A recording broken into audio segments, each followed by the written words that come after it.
This is the Curtis and Lillian Meyer house that was designed by Frank Lloyd Wright. This is as it appeared when I purchased it. The original concrete block was painted bright white, and you will see every inch of the exterior Honduran mahogany on the doors, the windows, the parapet, the fascia. It was all painted with brown latex paint. This is the west side of the house as it appeared in 2003. The yew bushes there at the foundation is something that I'm confident Wright would have really hated. They were trimmed up to allow some natural light into the house that they had glued down wall-to-wall carpeting covering the Cherokee red floors. In 2004, I began this really long, arduous process of removing all of the latex paint and discovered that the original Honduran mahogany was really in pristine condition. This is natural Sickens cedar log and siding, and it really only remained shiny for a few weeks. This is the kitchen that Lawrence R. Brink from Taliesin, who worked with Wright in the 50s, helped with. We put the appliances in the sink back in the proper place and had the counter installed to follow the curved radius that Wright had intended. And this is the original living room banquette that I had to put in. The homeowner had ripped it out to make room for a sectional. And Larry Brink, again, drew this up. We insulated the back of it. And Larry made a slight modification, made it about 2 inches deeper, and made it a little bit more comfortable. And rather than repair the rotting roof decking, the previous owner just laid 2x4s on their side, nailed on new roof decking, and started slopping on years of bitumen roofing. And then they added a large piece of brown painted aluminum. Of course, that was painted brown to cover up their crime. This is an example of what they were covering up. Some of the sections of the newly exposed original decking had to be completely replaced, and we shored up a slight deflection on the east side of the house. The house now has a commercial grade TPO membrane roof, which keeps it warmer and colder. So this was fast forwarding a few years when I decided to remove and restore all the windows and the Cherokee red floor.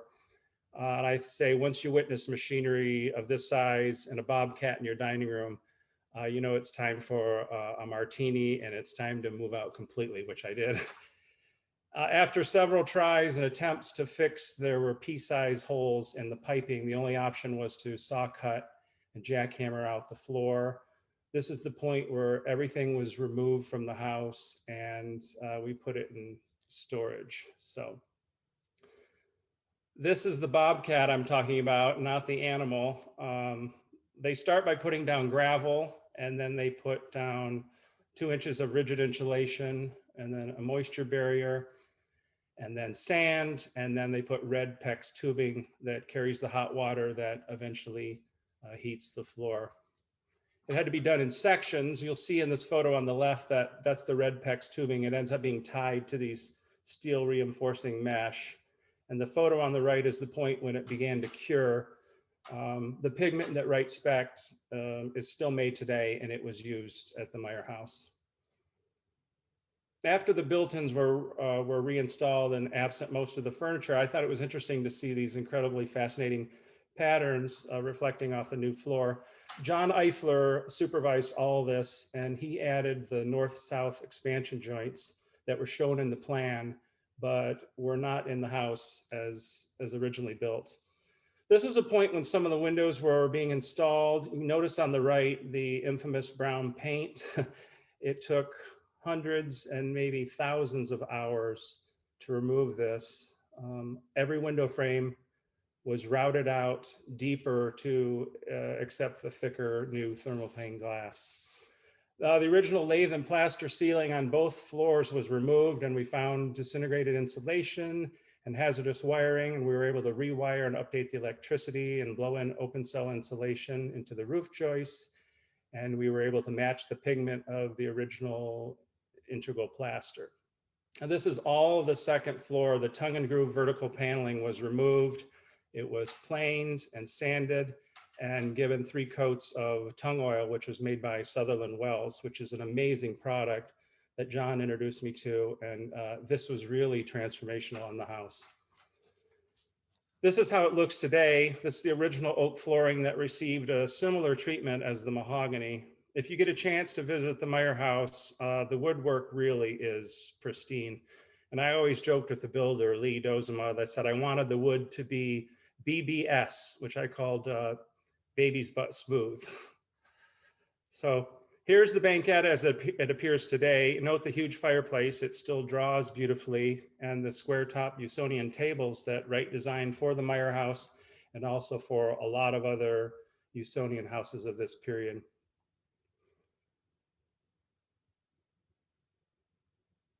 Now, this is a great photo, but what you don't see, we had to shore up a pretty significant deflection by reinforcing the connection between the hangers from the roof joists. We also had to install additional reinforcing of the joists at the second floor balcony, utilizing flitch plates attached to the existing framing. So there really was kind of a tilt down on those dining room windows. That's the exterior as it appears today. And once the roof profile was back to the original, we had to have the copper colored aluminum bent in sections. That always was really probably one of the hardest problems to solve. We had, of course, concave and convex angles. So this is the home, and it was nearly finished as it sits today. Most of all the mahogany windows and frames were original. All the wood's original except the top piece of fascia and the two 10-foot doors, which were bent and rotted, mostly from the water dripping. So anyway, I just had a great time renovating the house and restoring the house. And I had great help with Larry Brink, John Eifler, the builder Lee Doezema, and my neighbor Cale Tillery did a great job. So it's a pleasure to present to you guys, and that's my presentation. Oh my God. Wow.